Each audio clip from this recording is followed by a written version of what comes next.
There are mysteries that everyone knows. The grassy knoll, Area 51, the face on Mars. But beneath those famous shadows, there are others, quieter, stranger, theories that never made it to the front page, never sparked a documentary, never became dinner table arguments. They exist in the margins, in forgotten forum posts from 2003, in yellowed newspaper clippings no one saved, in the minds of people who saw something once and then said nothing. Tonight, we visit the margins. 10 conspiracy theories you've probably never heard. Not to solve them, not to prove them, just to let them drift through your mind like clouds through a dark sky until sleep gently pulls you under. Before we begin this journey into the forgotten, I have a small request.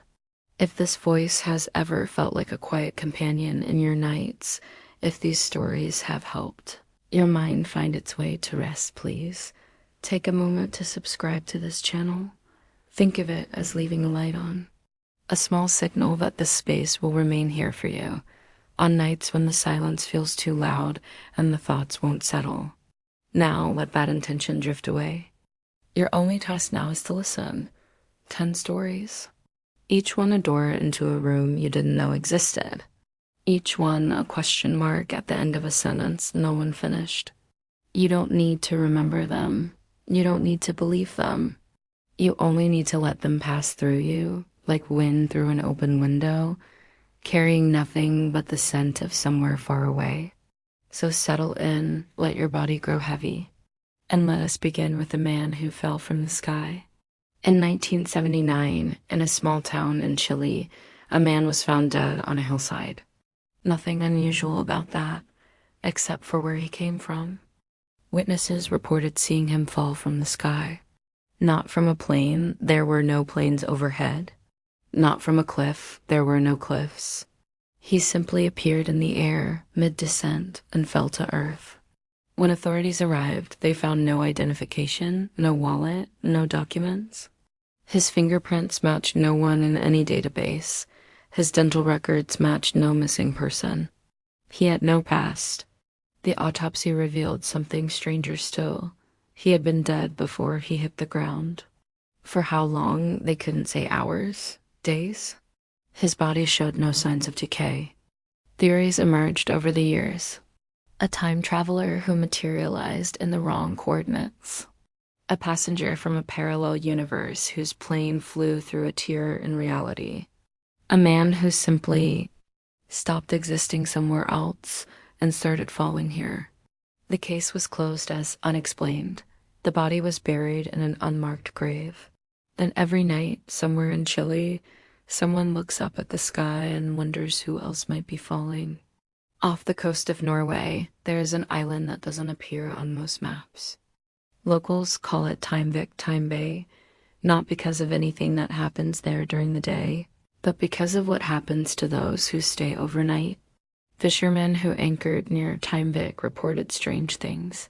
Their watches would run backward. Their clocks would lose hours and minutes. One man swore he watched the sun set, then rise again, then set all in the span of a single evening. In 1987, a team of researchers spent a night on the island.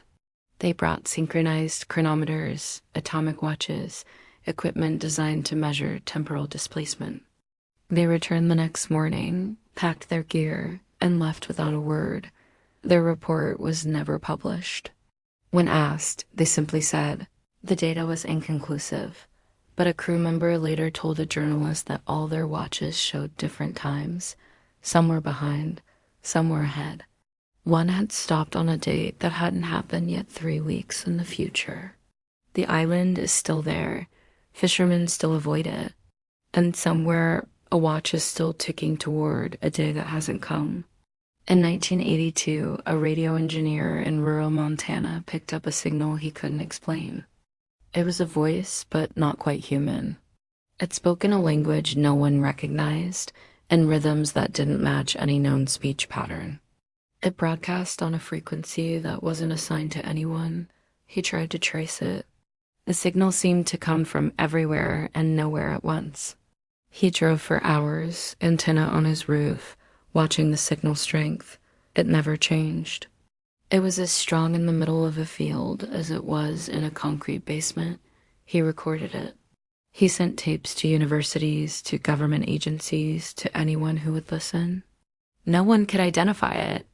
40 years later, the signal is still broadcasting. Amateur radio operators call it the whisper. It never stops. It never changes. It never responds to attempts at contact. Some say it's a relic of a Cold War experiment that never ended. Others say it's a loop of something that was never meant to be heard, a message that escaped its intended receiver and just keeps going, looking for someone, anyone, who can understand. The engineer who found it died in 2019. On his deathbed, he whispered to his daughter, "It's still there. It's always still there." And somewhere right now, the whisper is still speaking. In a private library in Prague, there is a collection of books that cannot be cataloged. Every time a librarian opens one, the text is different, not a different edition, not a translation, different words, different stories, different languages. One day, a book might contain a 17th century poem. The next day, the same book might hold instructions for building a machine that shouldn't exist. The collection was acquired in 1968 from an anonymous donor. No one knows where the books came from. No one knows how old they are. Carbon dating gives inconsistent results, varying by centuries depending on which page is tested. Scholars have tried to study them. They set up cameras to record the pages changing. The cameras always malfunction at the moment of transformation, not breaking, just blank, a gap in the recording. When the footage resumes, the text is new. Some believe the books are alive, conscious, choosing what to reveal and when. Others believe they are portals, windows into other versions of reality, where different stories exist, and we're simply seeing whichever version the universe allows us to glimpse. The library allows no public access. The books are kept in a climate-controlled vault. But at night, the guards say they can hear pages turning. In rural Argentina, there is a town called Olvidar, a name that means to forget. It appears on maps. Census records show a population of about 300 people. But no one who has visited can remember anything about it. Not the name, not the location, not the faces of the people they met. Travelers who stumble upon Olvidar spend an afternoon there, talk to locals, eat at the cafe, and by the time they reach the next town, they've forgotten the experience entirely. They remember going somewhere. They remember a feeling of peace. But the details, gone. In 2003, a journalist decided to investigate. She drove to Olvidar, stayed for 3 days, took notes, photographs, recordings. When she returned to Buenos Aires, her notes were blank. Her photographs showed only landscapes, no people, no buildings, just hills and sky. Her recordings were silence. She had no memory of what she'd seen, but she had a strange new habit. Every morning, she would wake up and write the same word in her journal before she was fully conscious. Asterisk, Olvidar, asterisk. Some say the town exists in a fold of reality where memory doesn't work. Others say the people of Olvidar have made a choice to be forgotten, to be left alone, to exist outside the stream of recorded time. The journalist still writes the word every morning. She doesn't know why. In the 1970s, a farmer in Kansas was digging a well when his shovel broke through into empty space. He expected water. Instead, he found a hole, a shaft descending into darkness, far deeper than any well should go. He lowered a lantern on a rope. The light descended for what seemed like minutes, growing smaller and smaller until it vanished, not extinguished, just gone. The rope went slack. He called authorities. They brought specialists. They lowered cameras, sensors, listening devices. Every camera showed the same thing. Darkness for a few hundred feet, then nothing. Not rock, not void, just absence. The feed would cut out, then return, showing only the inside of the shaft empty. One sensor recorded something strange, a shift in temperature, impossibly large, as if the hole opened into somewhere much colder or much hotter than Kansas. The hole was sealed in 1978. The farmer was paid for his silence. The land was sold. But locals say that on quiet nights, you can still feel a draft from beneath the earth, warm air in winter, cold air in summer, and sometimes, if you press your ear to the ground, you can hear something that sounds like wind or breathing. In 1954, a family in Vermont gathered for a reunion. They took photographs, the usual thing, everyone smiling, posed around a long table. When the photos were developed, one showed something strange. In the background, standing near a window, was a woman no one recognized. She wasn't in any other photo. No one remembered seeing her. She looked directly at the camera, expression neutral, as if she had always been there. The family tried to identify her. They showed the photo to neighbors, to the mailman, to the priest. No one knew her face. Years passed. The photo was forgotten, tucked away in an album.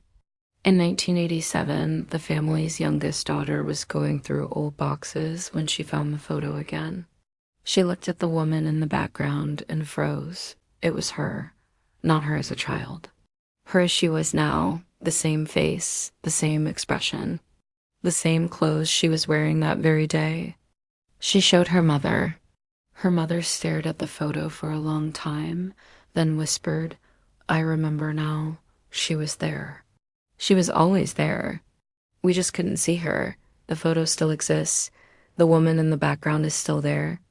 And the daughter, now in her 70s, sometimes wonders if she'll appear in someone else's photo someday, in a future that hasn't happened yet, watching a family that doesn't know she's there. In the forests of northern Japan, there is a stone wall that local legend calls the waiting door. Once a year, on the winter solstice, a doorway appears in the stone. It's not carved, it simply exists, a space that wasn't there a moment before, leading into darkness. Those who have seen it describe a pull, a feeling that if you stepped through, you would not come back. Not because anything would stop you, but because you wouldn't want to. In 1963, a young man named Hiroshi decided to test the legend. He stood before the wall as the solstice sun set. His friends watched from a distance. As darkness fell, the door appeared. Hiroshi walked toward it. He paused at the threshold, looked back at his friends, and smiled. Then he stepped through. The door vanished. The wall was solid again. His friends waited all night. He never returned. In the decades since, others have seen the door. No one has stepped through. But those who watch it closely say they sometimes see shapes moving on the other side, shadows that don't belong to anyone standing in the forest. Some believe Hiroshi is still there, just on the other side, waiting for someone to join him. The wall still stands. The door still waits. In 1987, during a routine emergency broadcast test in Ohio, something went wrong. The test began normally, the usual tone, the usual message. This is a test. This is only a test. But then the tone stopped. The screen went black for 3 seconds, and a voice spoke. Not the calm, rehearsed voice of the broadcaster, something else. A voice that sounded old, tired, like it had been waiting a long time to speak. It said 7 words. The test is over. The real one is coming. Then the regular programming resumed. Viewers called the station. The station had no record of the broadcast. Engineers insisted nothing had gone wrong, but hundreds of people heard it. In the weeks that followed, some of those callers reported strange occurrences, electronics malfunctioning, dreams of static, a feeling of being watched by something vast and patient. The FCC investigated. They found nothing. But every year, on the anniversary of that broadcast, amateur radio operators try to pick up the voice again. Most hear only silence. One claims he heard it last year, the same voice, the same 7 words, but this time it added something. Almost now, In the Vatican secret archives, there is a book that has never been read, not because it's locked away, not because it's written in a forgotten language, because every person who opens it sees something different. Monks who have tried to describe the same experience, they turn to a specific page, always the same page, always the last one, and the text shifts, changes, becomes something they can almost understand, but never quite. One monk saw mathematical formulas, another saw poetry in a language that didn't exist. A third saw his own name written over and over in handwriting he recognized as his mother's. The Vatican has studied the book for centuries. They've subjected it to every test imaginable. The ink is old, consistent, stable. The pages show no signs of alteration, but the text will not hold still. Some say the page contains the true name of God and that no human mind can perceive it directly. Others say it's a message from the future, written in a language that hasn't been invented yet, and we're only seeing fragments of it through the lens of time. The book is never shown to visitors. It's kept in a vault under constant watch. But the librarian who oversees it once told a colleague, sometimes late at night, I can hear it whispering, not words, just the shape of words, waiting 10 stories. 10 doors into rooms you may never visit again. You don't need to remember them. You don't need to solve them. They exist only to remind you that the world is larger than we know, that mysteries are not problems to be solved, but spaces to rest in. The man with no plane. The island where time runs wrong, the signal that never stops. The books that rewrite themselves, the town that forgets, the hole that leads somewhere, the woman who wasn't there, the door that waits, the voice that warned, the page no one can read. They will still be here tomorrow. They will still be unsolved. They will still wait patiently for curious minds to wonder. But tonight, you don't need to wonder. Tonight, you only need to rest. Let the mysteries carry you now like a current too deep to fight, too gentle to fear. Let them drift away, one by one, until only the darkness remains. And in that darkness, let yourself be held. Good night.